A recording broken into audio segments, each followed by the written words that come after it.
welcome to another episode of the Growth Design Podcast. My name is Ini Oluwabiodun and I'm here with Rebecca. Hi, Rebecca. Hi, Ini. I'm so excited to be here with you today. Same here. I am so thrilled to be talking to you. And for our listeners, Rebecca is an incredible co-founder of a tool that I long admired from my business days. This tool is called Flodesk. And we will get into all the details of how Flodesk came to be and what led to what was the pain points that led to creating this tool. But first of all, let me gush about it again. Let me gush about it. Like, I remember super early days of running my design agency and being incredibly frustrated that when it came to things as simple as email building, just from a designer's perspective, there were so many missing elements and you were sort of forced to use whatever the tool that is out there provides. I will not mention it. But the point was it became increasingly annoying. And you can also imagine when you're trying to, for example, send newsletter out to your community that you're building as a business owner, and you put together an email and you can't just beat your chest and say this was put together by a designer. That was the frustration. So enter Flodesk, and almost immediately it was love at first sight. Just being able to drag, drop, but also make the edits, have like custom fonts, and just so many things. That level of control was truly inspirational for me as a business owner, as I can imagine many people who are customers of Flodesk feels. So that is what we're going to be digging into today. And I mean, Rebecca and her co-founders have gone on to find incredible success, with the company being over 30 million in revenue, and there's like hundreds of thousands of paying customers. And honestly, this is so inspiring as well for designers when you think about like design led or design focused companies, and how you can see a practical example of how you can be a designer. You can be a successful design founder. I know Airbnb is the option that's always used for a lot of people, and that can sometimes feel like, oh my God, what are the odds of attaining that level? But here we are today to show you, like, it is very possible. There are different stages to this, and this one hits a bit home. So let's get into this conversation. All right, let's do it. All right. So, I mean, Rebecca, we've caught up quite a bit, and you've talked about your upbringing in Silicon Valley and just like almost being born with an Apple computer in your hands, right? Yes. And I would love for you to tell us about your background and your path into design. Of course. Yeah. I think I share in common what a lot of designers feel, where if you get asked the question, how did you get into design? It's like you can't pinpoint it, right? Because it's almost like you were born with it. And for me, it was always curating things and picking things out when my mom took me shopping and going out into the world and having almost like a sense of taste of things that I like and didn't like was something that I remember having my whole life. But of course, when you're younger, you don't really have words to put to it. But yes, my dad was an early Silicon Valley entrepreneur in the 70s and 80s. And when I was born, I'm like dating myself here, but when I was born, we had one of the first computer systems in our house in the entire US, like a personal computer. And my dad got me a Mac when I was 3. And I started playing with it. And I just remember being very attracted to the graphics program. So I was obsessed with Mac Paint. And then there was this precursor to slides, and it was called Hyper Studio, which was kind of like a PowerPoint type application. And then later KidPix came on the market, and Photoshop. And so I was always very attracted to these graphics programs. And I've been using them since day one. And then as I got older and started taking classes, I was really excited about art classes, anything visual arts. And then I studied design in college and sort of got my start that way. But I just feel like it was something that I was attracted to from day one. And computer graphics were something that really piqued my attention. In high school, for example, I joined the robotics team. It was like the first robotics team that was sponsored by Dean Kamen, who is the inventor of the Segway. And the robotics teams were all the rage, at least at the Silicon Valley high schools in my area. And they had a separate division called the 3D animation competition, and you would actually have to create a 3D model of your robot that the engineering team was making, and then recreate the competition the real robot was doing, but in 3D. So there, I had a lot of opportunities to fall in love with different aspects of computer design, and it was just it was there from the start. That is so amazing. I can imagine just the sheer excitement being able to experience all of these different scenarios. And I mean, yeah, I've seen that thread in your story, and because I also dug into like articles about you, beyond just our earlier conversation, and, and I can see definitely that your creative side was something that you explored quite a bit. You mentioned working with celebrities like Rihanna and creating Photoshop templates for photographers. And at what point did all of this come to roost and you suddenly decided, you know what? I mean, definitely, it probably doesn't mean like the name Flowdesk. It's like, oh, I'm going to create a tool and it's Flowdesk, right?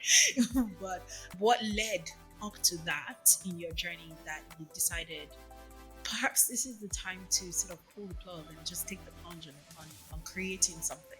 Yeah, that's a great question. So, as I mentioned, I studied design in college, and when I graduated, my first job, I was actually hired, as you mentioned, to create the merchandise and branding and a lot of the stuff that they sell at shows for celebrities. So I was working on projects for Linkin Park, Rihanna, Sheryl Crow, the Pussycat Dolls was really big in the early 2000s. Yeah. A lot of other great bands, and I really fell in love with this idea of generating exciting, quick, creative marketing assets for different brands. And obviously, each band in themselves is sort of their own brand, their own flavor, different styles of music, different genres, different aesthetics. So I sort of got in the habit then of rapid fire creating assets for different types of brands. And then after that, I saw a gap in the market for professional photographers who were looking for better branding, especially in the wedding photographer space. So I opened a company called Gallery, which was a template shop for professional photographers.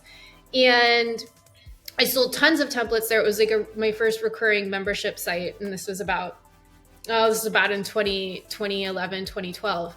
And it took off, and that did really well. And I had a lot of different types of templates. So I had templates for branding, templates for pricing, templates for wording to help your clients get ready for their big wedding day with you, and so forth. And one of the templates that I created was MailChimp templates. I had a lot of people requesting it. They were like, hey, can you create templates that will make my email marketing beautiful? And I was like, yeah, sure we can. So the MailChimp templates that we were selling were basically graphics and images. So Photoshop files and then text templates that you would edit in Photoshop, export as an image, and then put into MailChimp. And this was one of my best-selling templates. People loved it. But the only problem is that I would sell all these templates, and then the next day I'd get all of these all caps, super angry emails coming back in the support box being like, what the heck? You sold me this template. You said it was going to be easy. You said I could just drop it in a MailChimp, and I can't figure this darn software out, and I want a refund for my template. And this went on and on. This went on for years, and I was like, okay, wow, we've got some baggage here in the email marketing space for small businesses, and I'm sure somebody's going to come along and create that Squarespace for email marketing. It's just got to happen, right? Like there's got to be some kind of better way of doing email marketing that's more brand focused and more visual and caters to these small businesses who really need specialized visual branding and creative assets in their email in order to get noticed in the inbox. But 2012 went by, 2013, 2014, nothing was happening. And so I'm sitting on this idea. Meanwhile, my co-founder, Martha, was working at Honeybook at the time, which is a CRM for small business owners in San Francisco. And she's working with these top influencers just completely in parallel. We hadn't met yet.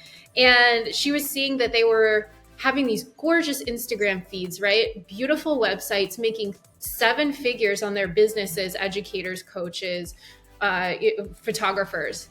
And their emails absolutely sucked. Like, I'm sorry to say it, but it was shocking, the contrast between their websites and their social media and their emails. Like, and so she was seeing this in her area, and I was seeing it in mine. And so when she and I met, we were introduced by a mutual friend and had a glass of wine and started chatting about all this. We were like, oh my goodness, this is a real problem. It should have been solved. It's not getting solved. Nobody else is doing it. we may just have to do something about it. And so that's sort of how the concept of Flowdesk was born. I love that. Okay, yeah, you've sort of answered my next question, which is like, how did you meet your co-founders? But then I'll ask it this way: yes, you guys met and connected, and it was instant sparks. Like this idea has to happen. But at what point did you still pull the trigger? What happened behind the scenes, leading up to, all right, okay, we're actively committing to this thing as a thing? Yeah, no, absolutely. So, for context, too, our technical co-founder Trung is Vietnamese, so he lives in Vietnam, and our engineering team is in Vietnam. And he and I had been working together, and he helped me build my first company. So he did the website and the recurring payment infrastructure for that many years ago. So he and I had a long-standing relationship, and I knew he was brilliant. So in the back of my mind, it was sort of a no-brainer that I would want him heading up our technical team. And then with Martha, we were introduced by a mutual friend. So I went to pitch something through my other business to Honeybook. And she ended up filling in a meeting that someone else didn't show up to. And it was just sort of fate. We ended up meeting and hitting it off. And then we would call each other, and I would call her for business advice, and she would call me for my perspective on small business. And we just sort of got to talking. And at the time, this was around 2017, it's sort of a legend now, but I had this black notebook and I had all these business ideas. And I was feeling like I really wanted to do something bigger. Like my template shop was doing well, but I wanted something more. And I come from the Silicon Valley ecosystem, and I'd always wanted a tech company my whole life.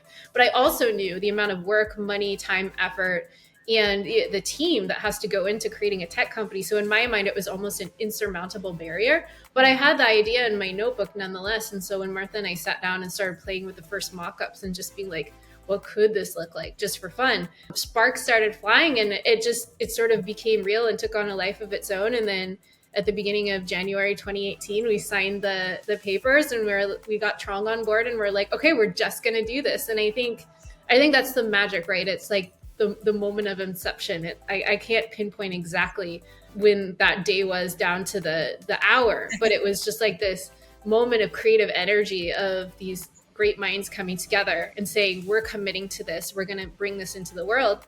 And the rest is history, I guess. Okay. Let's go into the moment where things began to happen, and it was just like from a tiny snowball and it just got really big. So there was this incredible moment, right, when you had a launch date selected and someone sent an early email, right? It just threw a wonderful wrench in the works in a very delightful way. Tell us about that. Oh, I actually love this story because it's one of my favorite. Like when I'm old, I'm going to look back on that moment and be like, that was one of the defining moments of my life. So we had been working on betas and prototypes for about a year and a half, and we'd even gone through the Y Combinator startup school, and we had won one of their grants, which was great. And we'd been creating a very beta version of the platform and inviting friends and family and a few select people that we were outreaching to on a manual basis to come and try the software. So I would say that we signed the papers to start the company in 2018. We worked for about a year and a half on our first product, and we were starting to do user testing and developing the product, which I'm sure we'll talk about that as well, so we can go into that. But then around the middle of 2019, so we had set a launch date for August 12th, and we were doing this huge partnership campaign with the Rising Tide Society, which is a big group, like it's almost like I call it AA for small businesses. It's a really amazing support group around the world where small businesses can come together and share their stories and things they're struggling with and help each other. And so we'd planned this big, hopefully explosive launch campaign.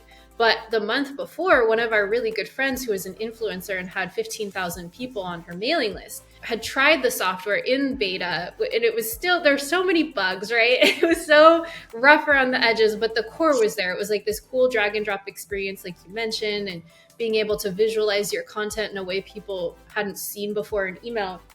And she played with it for a few minutes, and she called and she's like, Rebecca, Martha, this is amazing. Like, I'm so excited about this. Can I send an email to my list? And we were like, great. And I don't even think we had CSV list import at that point. We were still putting the final touches on all the moments of the platform. So we manually imported subscribers for her.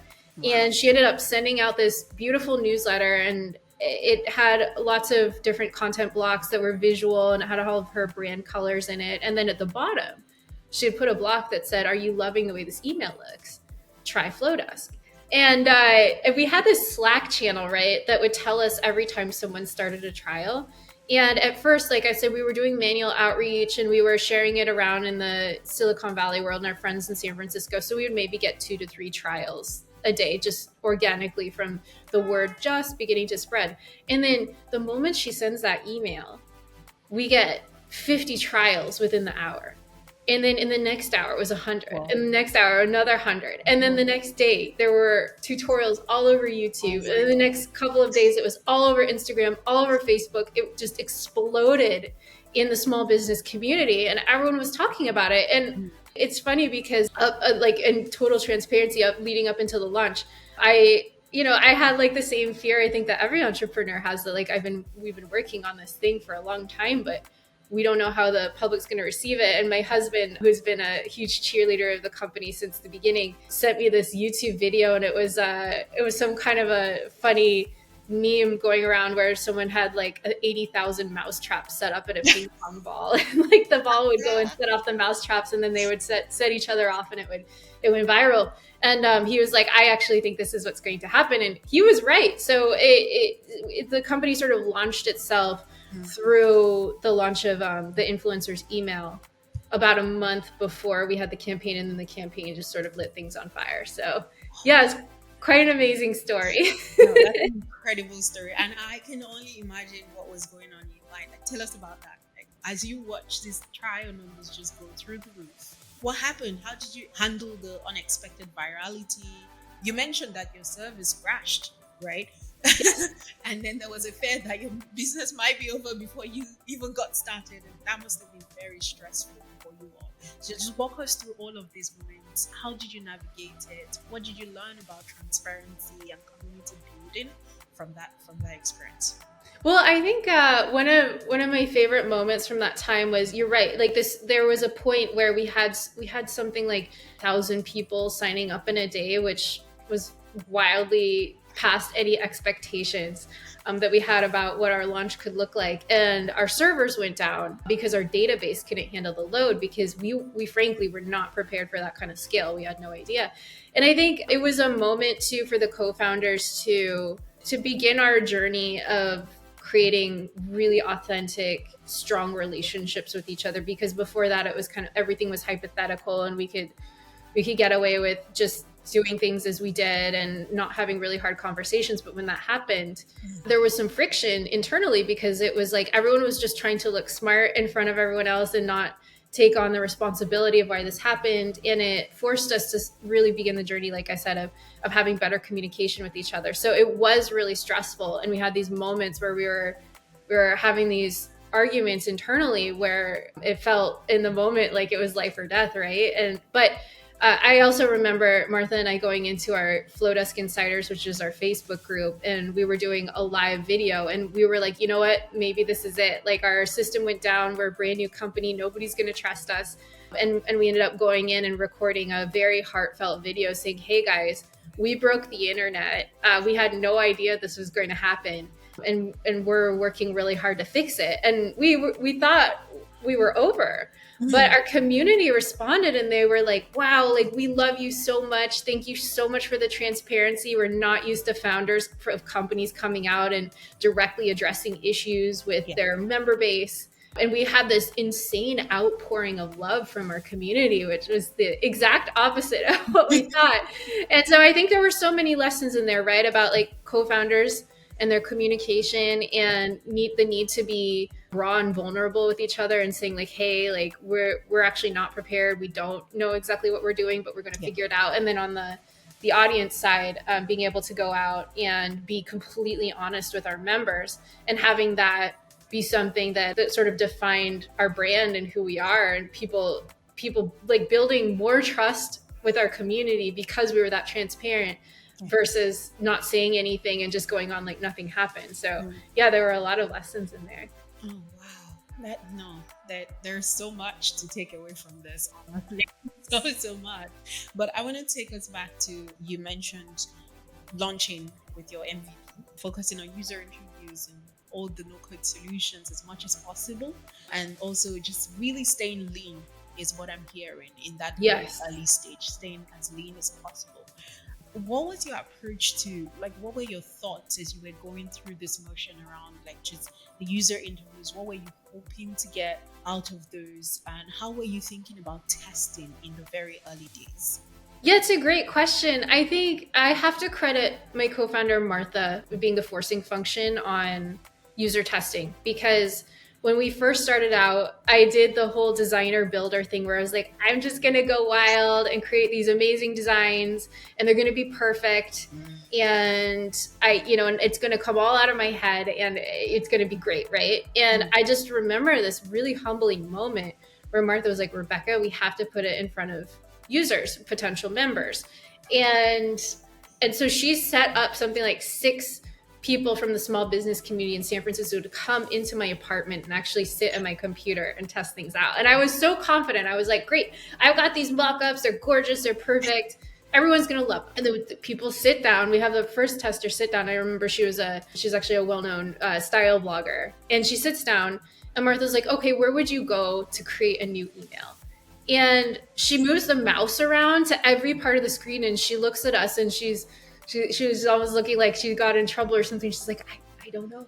I don't know. I don't know where the new button is. And I'm like, are you kidding me? It's right there. It's right there on the side.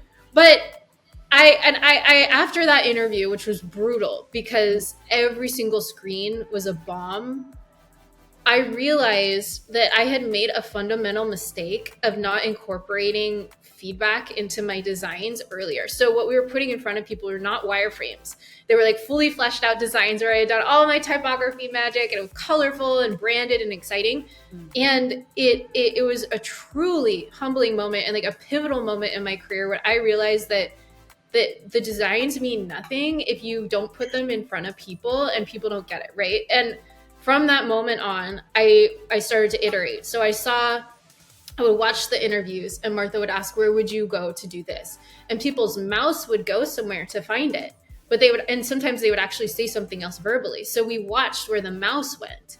And then we would put the button or the link or whatever action we wanted in that spot where they naturally gravitated to, or something in their subconscious that they couldn't put their finger on made them go. And then from there, we started to build a very fluid and successful experience. But it took dozens and dozens of interviews, like an outrageous amount of interviews to get the UI to be as smooth as it is. And so I think some of my advice to design builders is like, don't wait to get your designs in front of people. And I tell this to my design team too. This is a core part of how we operate. Like, I'm like, make gray boxes, make wireframes, save the drop shadows, the typography, the colors, everything for down the road. Just get the interactions right and get things where people truly expect them. And it's pretty easy nowadays because software is becoming more and more standardized, but you would be surprised at how seemingly difficult it is for people to find things that might seem intuitive or easy to use. So truly the only way to know for sure if your product's going to behave the way people expect it to is to put it in front of them. So we got through that first brutal round of 6 interviews that day. And then from there, we started to iterate based on people's feedback and got the product to a really good place. But that was a very brutal moment for me as a designer. And I definitely say my ego took a few hits down. But I'm so grateful for it because it was one of the best lessons I learned. And we learned it quickly. And now we're able to repeat that process in everything we do. Honestly, it's what you said. Like, many of these things today feel like it's been standardized, so perhaps people take it for granted. But I'm just thinking back to, first of all, very humbling experience, right? As a designer. But as you described those motions that you went through, I also recognized how that is perhaps what we're seeing with the growth of design today, where it's you talking about like putting the mouse where people naturally gravitate towards by watching this user behavior, right? And I imagine it's just, yeah, that was definitely a surprise for you to see how people were behaving, and then having to realize it's not about your lockups and it's not about the pretty work you've done. It's more importantly about like how people perceive and what behaviors they're used to. So let's talk about this mid with Flodesk branding then. right? Because before I even started to work in graphic design, it was one of my favorite things about the emails, right? I always loved it. Teachers, I just thought, I mean, once again, I had no idea about growth and all the tactics and things like that. I just thought this was incredibly brilliant to know that every time the tool is used, it just the potential or the exponential potential of how many people we can reach, right? Besides this, and as you've gone on, what other like product-led growth tactics have you since implemented when you think about just organic growth and how you build virality? And how have you thought about like the success, measure the success of these tactics? How does your team perhaps do experimentation? You said it's the goal for the design team right now, like put it in front of users. How do you approach experimenting? Yeah, absolutely. So I think we have two sort of different lanes or processes for growth experimentation and then UX and UI development, which naturally includes user testing into our flows. But when it comes to growth and designing for growth, I might ruffle some feathers here by saying this, but I truly believe that your product at the very beginning has to be inherently viral in that it's something that excites people or gets people to want to share it for whatever reason. So I think that you can take a product that's already sort of launched or has organic interest, and then you can light that on fire and put gasoline on it to get the growth up with a lot of experimentation and adding in mechanisms that allow it to be viral. But inherently, it has to be something exciting that people love in the first place. So I'll just say that. And then once you have that, I mean, for us, it was sort of easy because we subscribed to the Hotmail model where you had which is how Hotmail grew in the 90s and early 2000s, but you have a viral footer at the bottom of the emails, right? So it says made with love and Flodesk. And so every time an email goes out, our branding is on it. And you just can't buy that kind of exposure. We're talking about billions and billions of impressions at this point. So that's one thing. And then also with our forms, right? So like our opt-in forms, some of them have viral loop potential on them because we have our footer. And the other piece too is like our emails and our forms sort of have an iconic look to them. So when people see them, they kind of associate that with Flowdesk. So that's sort of a side effect of having more and more material out in the world. But I would definitely say, that footer is one of the major growth loops. And then on top of that, Martha was brilliant from the start with our business strategy, created a referral program so that we had a place to share the link, and we have a deal where you can give people 50% off their first year Flowdesk, and in exchange, you get an affiliate commission as well. And so this program worked really, really well in the early days because people were already talking about Flowdesk and already excited about it. But that affiliate program just gave them one more reason to go shout about Flowdesk from the rooftops. And again, you had to have that organic excitement from the start, but then these pieces accelerated it. And then from there, you can do lots of experiments, right? Like you can change the wording on the footer, you can change the way the footer looks. And then, we have paid ads as well and a whole marketing arm at this point. But when we're talking about like a product-led growth, I think that the footer is really the main place that we focus on. And, once you have that viral loop going, there are a lot of ways that you can tweak it and play with visual appearance, like I said, and copy. So yeah. There was a referral program that you talked about earlier, right? How did you grow the Flodesk community? How were you able to just really lean into that small business community? And I'll tack on another question to this, where you talked about with the explosion of Flodesk, there were tutorials that were starting to go all over YouTube, right? And organic search traffic was increasing. What was the approach to then encouraging that user-generated content? Because yes, one, it can be very organic, but after a while, you also have to feed the fodder, right? Yeah. So how did you leverage that momentum to grow Flodesk? Well, first of all, I would say that it wasn't so much that we leaned into the small business community. I would say the small business community leaned into us. I think it was truly embedded in our DNA from the start, right? Because when we were first designing Flowdesk, we invited so many people from that community to come beta test for them. So by the time we launched, it was like our members actually felt like they had been a part of developing the software along with us. So I think there was a bit of a founder market fit as well. Martha and I both came from the small business community. So people just naturally saw us as one of them. And they felt like Flowdesk was a product of the community coming together and working together to create something. So I think that was really beautiful. And yes, and then organically people started sharing. They started creating tutorials or a lot of blog posts, which helped us our SEO.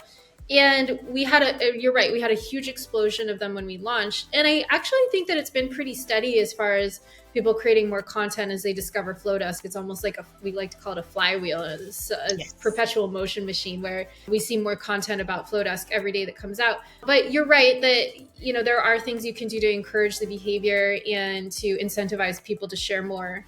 So we recently launched a partner program where some of our affiliates who meet a certain criteria of sharing about Flowdesk can apply and become sort of like a higher tier affiliate where they're eligible for even more financial incentives, and in exchange they're willing to share more and they commit to a certain amount of sharing. So I think in a way it's very basic, but you know, if you the more you reward people for behavior, the more they're going to lean into it. And we want to make sure that people, you know, and like even affiliate programs these days are so ubiquitous in the SaaS world that it's like, if you think about an influencer's link in bio, right? Their stand store, their link tree or whatever, there's only limited slots and there's only one first place slot for your company.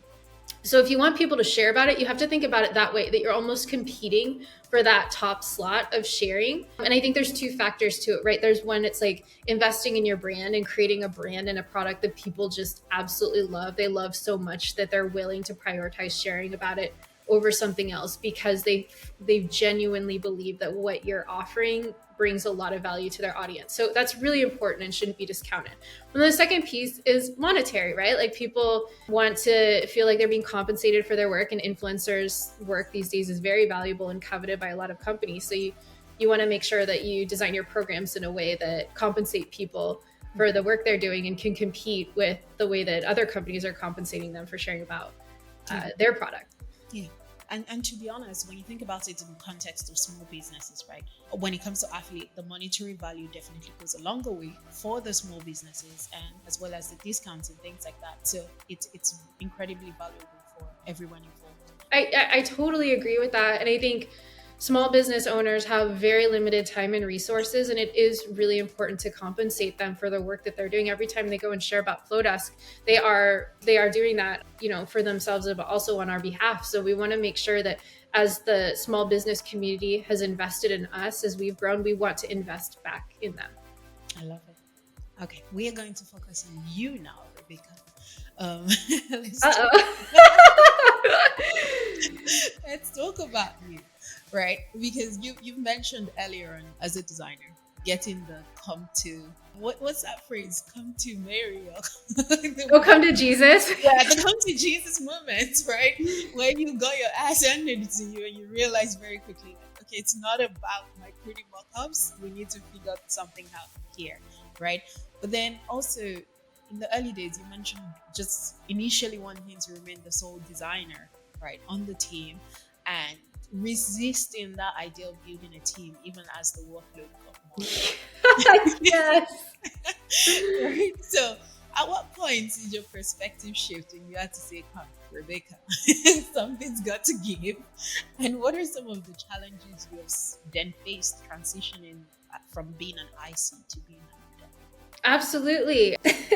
Well, I think that back in a few years ago, I was the sole designer and it was just completely bottlenecking the company. I mean, you can imagine you have this growing team, you're hiring product team, you've got PMs, you've got lots of engineers coming in, and then there's one designer and she's being stubborn about hiring. But I think, you know, I came to it after a lot of prodding from my teammates. So I have to give them credit for being the forcing function there, because I'm not sure I would have conceded as early as I did if it were just me, but I'm so glad that they did, right? And they were right. And I think the transition from IC to leader has been challenging in a lot of ways. Like, I am a creative by nature and I love getting into the weeds. I love sketching and trying to find solutions to difficult problems with design. And at first it was really hard for me. And I almost felt frustrated and angry sometimes, waking up and being like, oh, but I want to do these projects and now I'm managing instead and I'm just reviewing everything. But as I've grown and the company's grown, I've started to realize that my work is about passing on my design philosophies and our Flodesk ideals and everything, that all of the decision making that went into making our first successful product to other people. And my product is when my team is successful now. And that mindset shift took a long time and a lot of years. And I did a lot of reading on it and I took courses.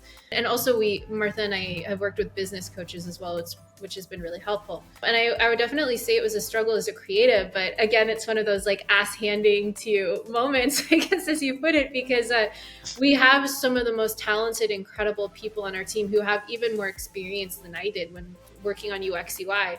And so as you grow your team, if you pick the right people and bring the right team in, you become exponentially more capable of producing amazing work. And I needed to shift my mindset about that as well, right? To being like, I'm the only one who knows how to work on this. Like I'm being really honest here because I know that's not the best thing to necessarily to share, but it's the truth, right? And I think a lot of designers go through it, and I think a lot of people don't talk about that enough in the creative business. But once you start to view your work as the success of others, and then starting to see your team really grasp the philosophies that you laid out and working within the design guidelines, and then making it their own and coming up with ideas that you would have never thought of and being completely blown away in design reviews, it's the best feeling ever. So I would say it's still, there's still moments where I'm like, oh, I wish I could be working on that, or just wanting to get into the weeds with the team. And I think the beauty is that I still can, right? Like I've kept the team intentionally small.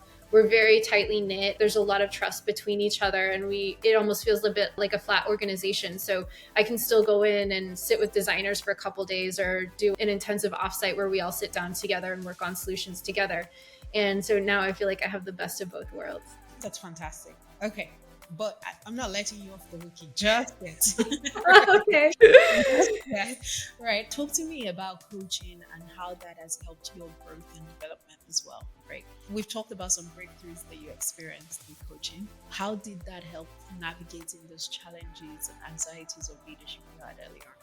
Absolutely. Actually, I love talking about my coaching journey because I would say when we first started the company, I've naturally always been a very anxious person. I would say that my anxiety has gotten in the way of a lot of opportunities for me and my ability to successfully deal with people. And I would say I'm a very sensitive and empathetic person, but in a way like I lock up when I feel like people are upset with me or that people aren't happy. I had a really hard time dealing with my anxiety and my fears and frustrations and doubts. And I have really strong emotions. I'm a creative. I have more of what you would call an artistic temperament. Maybe some would blame my red hair. I don't know.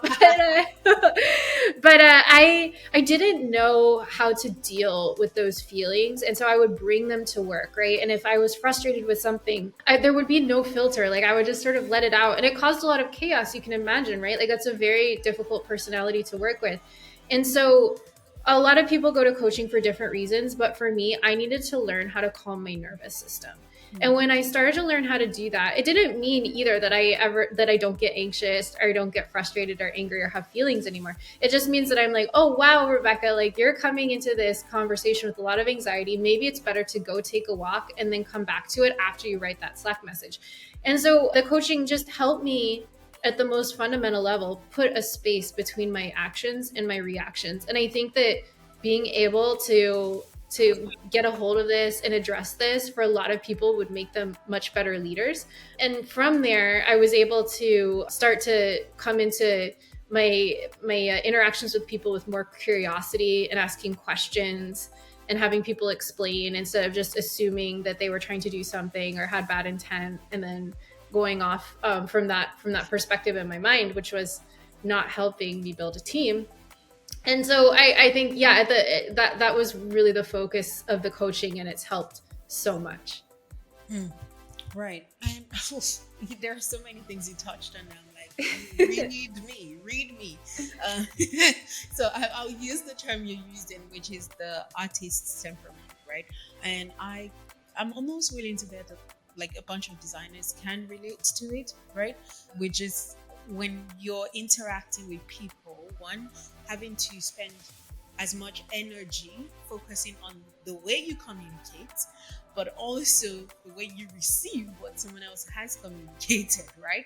And you just have to be like, you sent a message of, and now your anxiety is spiraling, just thinking about all the different scenarios. Oh my God, what if they take it this way or that way? Or have I said it the right way? Do I come across as this? Yeah, I'm with you on that. But it's also great to hear and inspiring to hear how you've been able to walk through that. And before we go on, I just wonder then, has there been a scenario where you found that as you got better with this communication in your work life, it transcended into personal as well, and how you just related to people in general beyond work? I definitely think so. I think that when you do that kind of work on yourself, it almost transforms the way that your brain works. And so you start to develop this muscle around how, like, I call it taking my temperature, but like it's like the emotional temperature, right? Like, how am I coming into this conversation? How am I feeling? And being able to recognize where I'm at in that state, and then being like, hey, maybe this isn't the best moment to have this conversation, or like, hey, maybe I should park this for another time, or like, hey, maybe I actually came into that in a way that I didn't intend to, and I just need to go and say sorry and work it out. And also having sort of like the bravery to have hard conversations too, because that was another side effect of having all that anxiety, was that I would avoid the conversations that actually needed to happen to truly resolve issues at a fundamental level. And so developing those skills and being able to say, hey, I'm seeing this. Let's have a real chat about it. Like, tell me everything, what's going on in your mind. Tell me your perspective. Can we get on the same page about this? Here's what I'm feeling. Here are my concerns, and laying things out in a more rational way. Invites other people into that space where they feel safe to share everything openly. And maybe there are emotions in it, maybe there aren't, but it allows a space where truly difficult conversations can happen. And that's a skill that works both in the workforce and out. I think it's just a fundamental piece of having healthy human interactions anywhere in your life. I love that. Yeah, that's definitely a lesson I'll be taking away from this conversation. And I'm telling, it's a work in progress too. It's not like it's perfect every day, right? Like, far from it, but it's better. It's better. And and now I have tools to be able to, and also to reset, because sometimes I do get overworked. Sometimes I do overbook my schedule and I get too ambitious, and then I get so exhausted, but by the end of the day, a seemingly routine Slack message can just completely trigger me and get me frustrated. And I know that, hey, like, I had too many meetings. I need to close my laptop. This doesn't need to be addressed today. I can come back and sleep on it and come back tomorrow. So, yeah. Okay. So now, in thinking about everything we've just talked about and how Flodesk as a globally distributed team, right? I imagine there's also a lot of cultural references and backgrounds and things, like just differences that you might be experiencing for the first time. Before we talk about the design consistency, I'm also just curious to note, how have you been able to, what are the strategies, right, that you've taken when it comes to then communicating across borders, really, in providing feedback and also receiving feedback? And not just building community in a team that is remote. And then finally, when it comes to like maintaining the design consistency in the work, going going from being the sole designer to now having the team, right? And just like, yeah, just finding that strong culture across these different teams and different cultures. How have you navigated that? Yeah, absolutely. I mean, I think that any remote culture is a challenge. There are some blessings that come with it, right? Like, it's actually really nice for designers to be able to have like a hiding space where they can go without having to be in an office, having distractions and human interactions, and really focus on their work. So I actually think there's some major advantages to it. And obviously being able to source the best from all over the world instead of a certain geographic location. It's a huge advantage. I would say that we have so many cultures and people coming in from different countries, different backgrounds.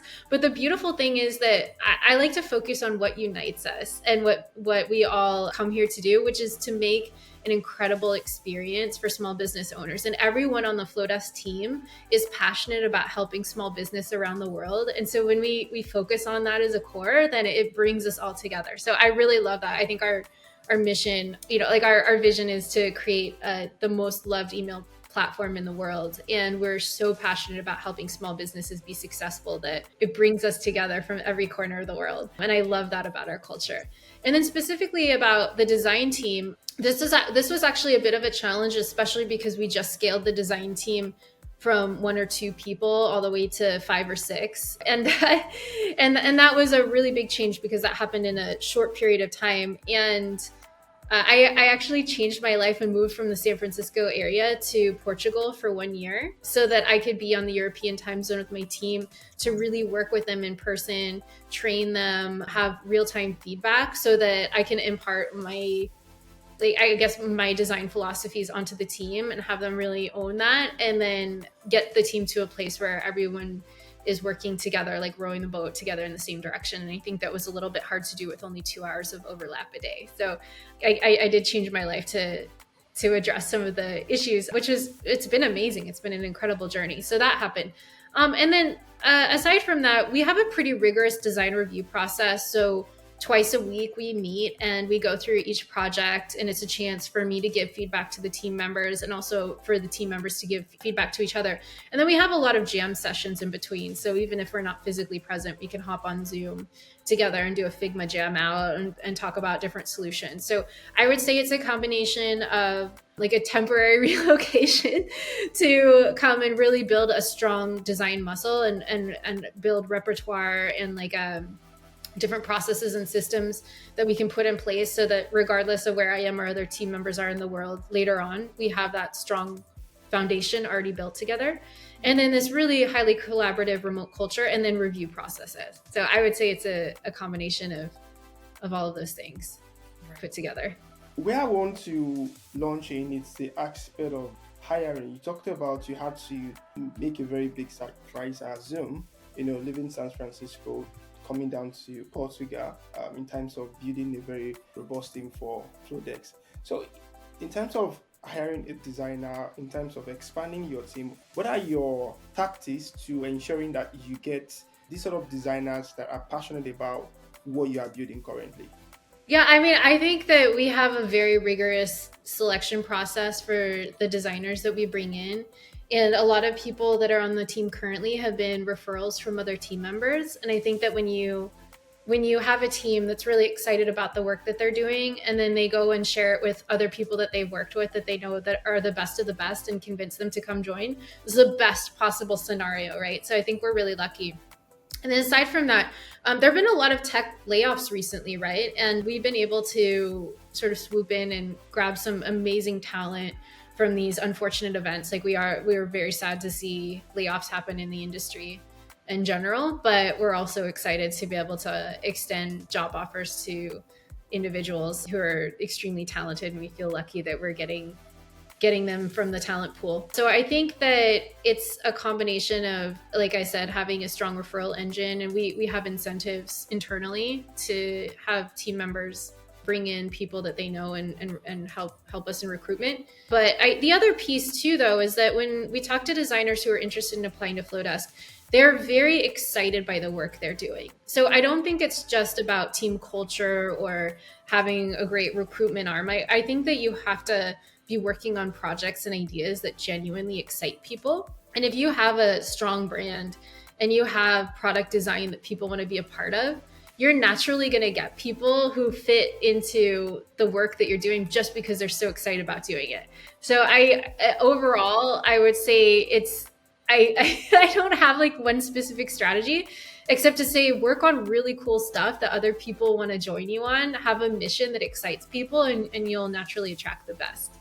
Yeah, so I mean, just a quick follow up to that. So, what in specific do you look for in a designer? Like, what are those key attributes that you think, apart from you talked about great people recommending some of people they've worked with, what are those key attributes you look for in a designer you think this is fit for Flodesk? Yeah, I think there are a lot of factors that go into it, but a more fundamental level, I look for the ability to distill complex problems into visual simplicity, because there are a lot of things that you can teach in design school and a lot of things that you can teach when people join your team, but the ability to distill something complex into something really simple and present that simplicity to the world is, I think some people are just more naturally inclined to be able to do that than others. And it's a really core part of why Flodesk has been successful. And it's something that is really important to me. So when I look at portfolios, when I look at work, I want to see visual simplicity. I want to see clarity of the work. I want to see clarity of the interactions. And you can tell that right off the bat from portfolios. Is this person thinking in a really streamlined, clear way that gets translated into the work? Because to me, like really clear, simple graphic design work and product design work is actually a sort of almost like a byproduct of having really clear thought, right? Like if you have clarity of mind and clarity of objective, that shows up in the work. So that's number one. And then number two is just like having a really great eye and having taste. Like I want to see portfolios and work where people show me that they have a great eye, that they understand what beautiful typography and beautiful visuals and like interactions that are visual, just as visually pleasing as they are easy to use, show up prominently in multiple pieces of work as well. Because that's the other thing, right? Like you never know who someone's manager is or what kind of feedback or direction or what other people have been working on a project. So I want to see not only these attributes in one project, but consistently in the projects that they do. And then we also have a process in our interview where we ask potential team members to do a test project where they get to present and share their thought process in their work. And again, like I don't expect perfect work in those interviews because people don't have full context of the product, and it's sort of difficult to like design a complete solution for something when you only have very limited context and very limited time to do it. But at the same time, you can see from those interviews, is this person clear in their presentation? Do they understand at the fundamental level their problem they're solving? And then do they have a clever solution for it? So I know that was a bit of a long answer, but really it comes down to clarity of thought and interaction, and then beauty of the design work itself. Yeah, amazing. I think these are like cheat code for designers who are like kind of having Flodesk, right? So right now you work as the co-founder, chief design officer, and also you see a designer definitely. So how do you balance these different roles, and how do you ensure that you make your team feel empowered and autonomous, and why you still maintain that cohesive design vision? Well, it's a great question. And I can't say that I'm the most balanced work-life balanced person in the world, right? I think that's part of it. Like I work like 2 work days sometimes a day, and that's just life. And I think that that's something that as a founder, it's sort of like a responsibility you take on. As the chief design officer, I'm responsible for both the brand design as well as the product design, and those are sort of like my primary functions as an executive. But then as a co-founder, if there's an emergency with the company, if something's going on, if there's something high level with the business strategy, or something good or something bad that's happening at the higher business level, I have to be present for those conversations as well. So it's sort of this constant balancing act of going back and forth between the founder role, the executive role, and then occasionally like the IC designer role. Less and less these days though.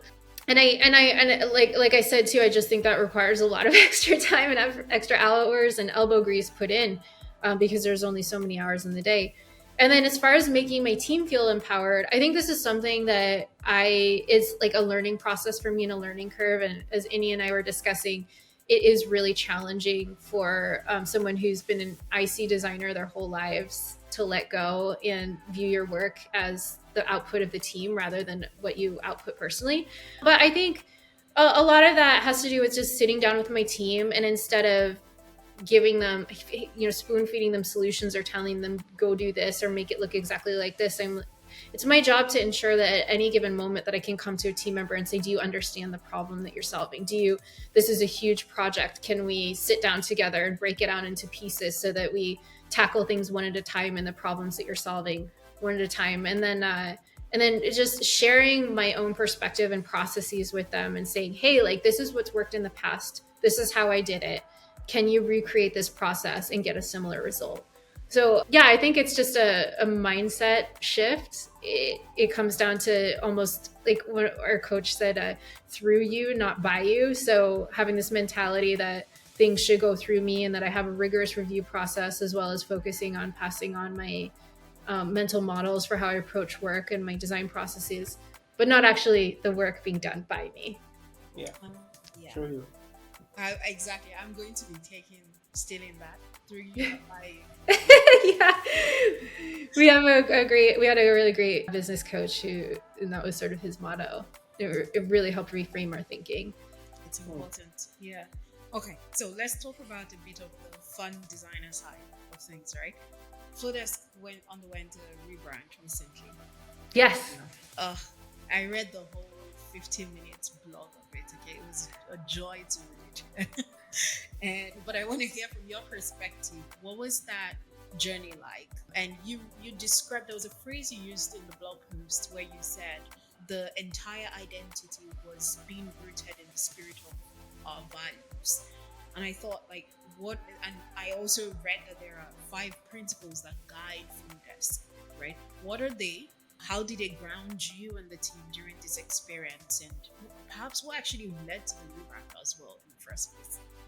Yeah, that's a great question. I think when we were working with Dia Studio, the owner of Dia Studio, the founder, Mitch Paone, was a longtime friend of mine. So I like to put that out there in case if people are like, oh, you guys are copying Squarespace. But the truth is, we were incredibly inspired by the rebrand that Squarespace did in 2018. And I was delighted to see that it was somebody that I knew personally. And then it inspired me to want to bring some of the goodness that Squarespace did in that process with Dia to Flodesk. And one of my favorite pieces of it, obviously, was the custom typeface that we worked with Francois Rapot on, who's one of the most renowned Swiss typographers in the world. And he did Flodesk sans for us. So that was sort of a dream come true because I'd always wanted our own font.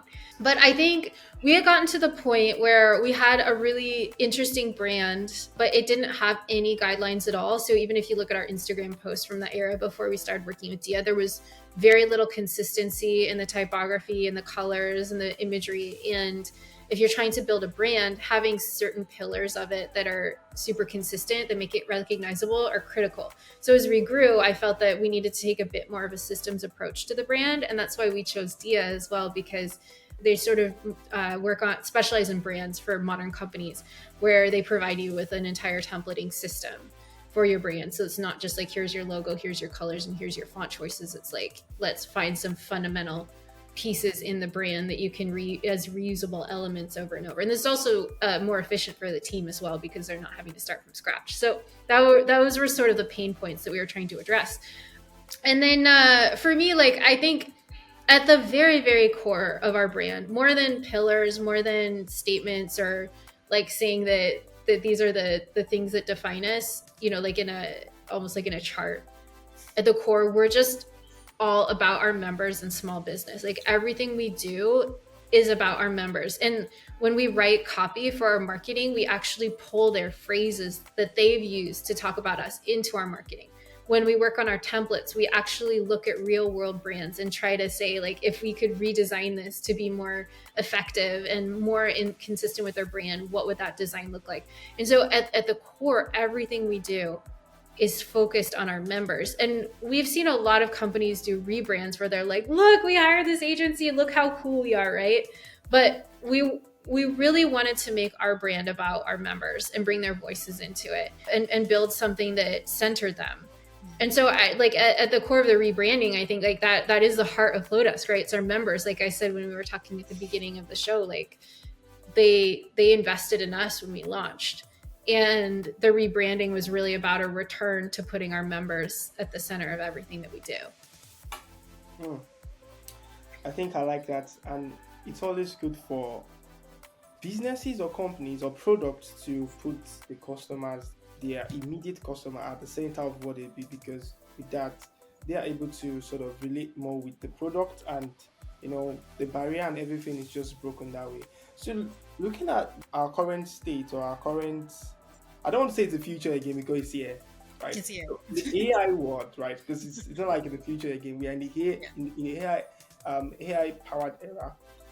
Where is Flodesk at this point in terms of the AI space, and what are the innovations available, and what can your customers expect from Flodesk in terms of integrating AI into the system? I would say that AI has been on our radar for a long time. And again, everything that we do puts our members at the center. So we don't build product unless we truly hear a need from our members. And so when AI came on the scene, we were very excited about it, and we still are. But at the same time, we wanted to be careful not to simply bring AI into the platform just for the sake of AI, right? Like, it exploded everywhere. Everyone was talking about it a couple of years ago, and it seemed like ubiquitous. And we wanted to make sure that that we would, we do plan to bring AI into Flowdesk, that we do it in a way that's very careful not to disrupt what some of the core pieces of what make Flowdesk special. And I think part of that is that our emails feel very personalized and from the heart. And so we didn't just want to jump on the bandwagon, right? Like we wanted to see where we could actually use AI to solve problems that our members are facing, instead of saying, hey, like AI is here, let's just put it in and see what happens. So we have like an entire track on our roadmap dedicated to researching and bringing AI into Flowdesk. And I can't go into too much detail on that yet, but I can say that we are working on some really exciting pieces of bringing AI into our experience that actually help people solve the problems that they experience, and reducing friction, right, in the email creation process, and also in their automations. So we're very excited about it, and more to come. We all be looking for that. Yeah, so for designers who are looking to start up their business, as a designer who had successfully created the business or started a product, what are the lessons that you could share for designers like that in their early stage? What should they really start looking at? Yeah, absolutely. For me, the biggest one is to incorporate feedback from your target customers from day one, right? And that's a mistake that I made. And I was talking to Ini about that whole story and how it was a very humbling experience to put my mock-ups in front of users for the first time. But, like really be okay with putting rough versions of whatever you're working on in front of people and getting feedback, and building around people's feedback, identifying who you're building for and what problems you're trying to solve, and then solve them with the community that you're trying to target. And like I think so many people would achieve success in their startups so much more quickly if they started with that place. And I think like just making, and that ensures, right, that you're building something that people truly love. And if you have something that people truly love, you'll have the organic sharing, you'll have the virality, you'll have all of the pieces that come together. The referral program, Flywheel, you'll have all those organically. And then there are so many ways that you can layer on, hire agencies and do paid ads and experiment with different marketing campaigns, all of that. You can do all of that. But at the core, at the kernel, you have to build something that people love, that are solving a real problem that people are excited about. And everything else can be built out from that. Cool, cool, amazing. Over to you, need to round up the episode. Yeah, this has been a really, really fun conversation, Rebecca. Thank you so much. Oh my God, we've had a lot of fun. I hope you have too. Yes, this was wonderful. Thank you so much for having me on. All right. Okay. So for everyone listening, I hope you have enjoyed this episode. I mean, we've talked about a lot of things, going from Rebecca's journey in Silicon Valley and practically being born with a computer in her hands.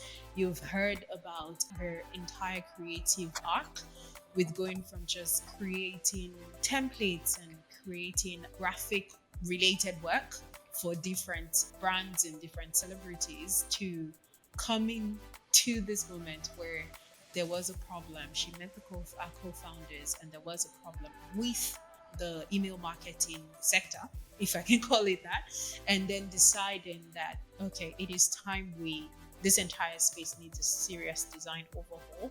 But just going from, it's not just design only, which you've heard, we've talked about it as a come to Jesus moment, and just really growing as a designer, growing as a business person, and just coming to the point where you see yourself, if this is the pathway that you're thinking about as a designer, that it is very possible for you to find a problem space, something that means a lot to you, and figure out how to test very quickly and see if there is a response in the market to this, and how everything can just evolve from there.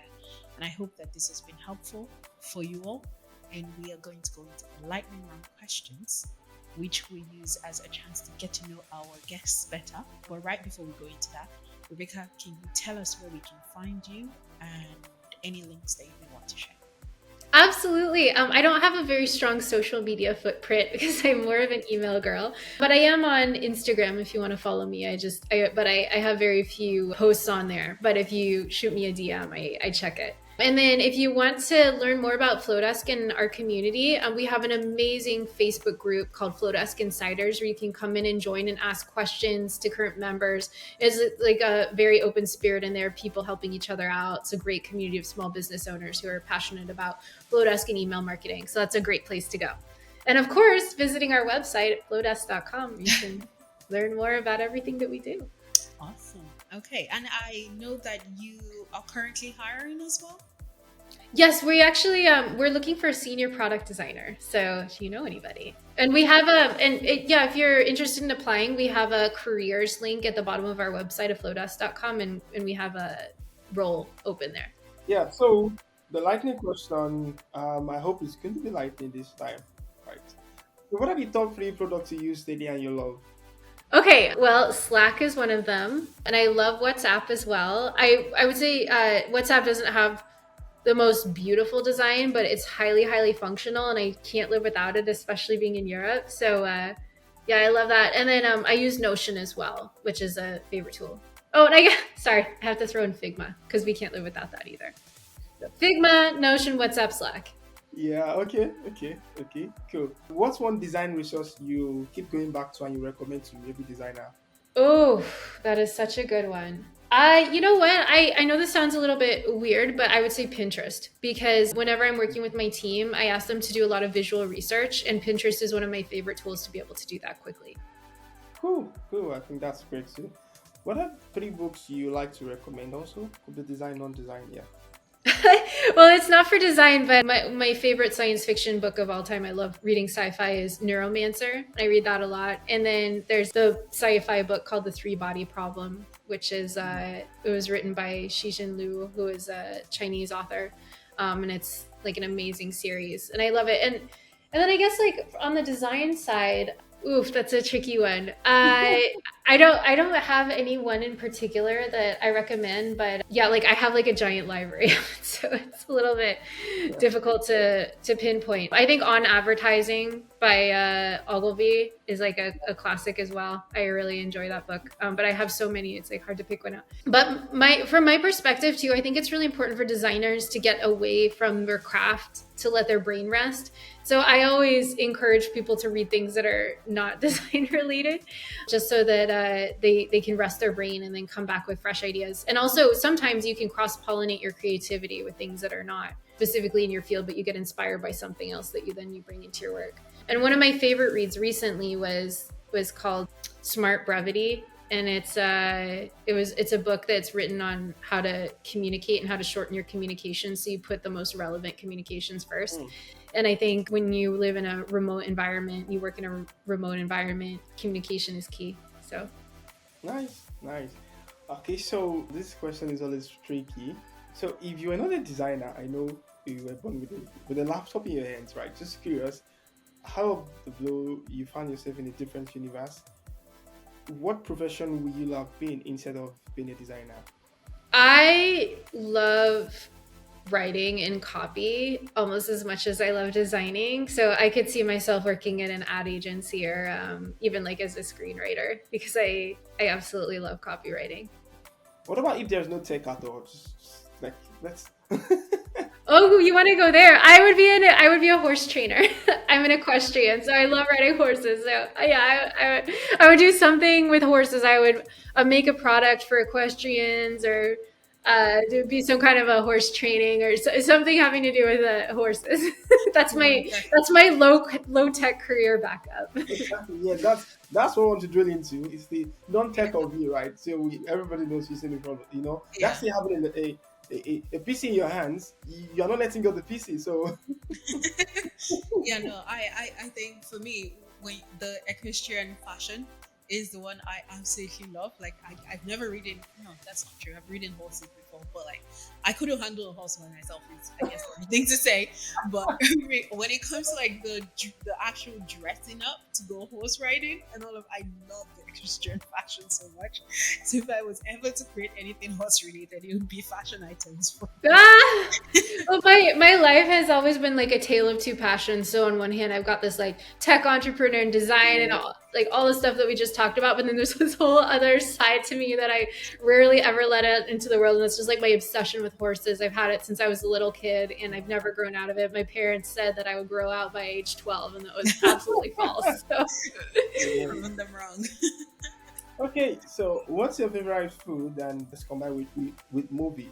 oh my goodness. My favorite food or my favorite movie. Okay, favorite movie probably like of all time, maybe The Matrix. I can't tell you how many times I've watched that movie and I absolutely love that film. And then my food is like a three-way tie between Italian, Thai food and Japanese food. So Hmm, interesting.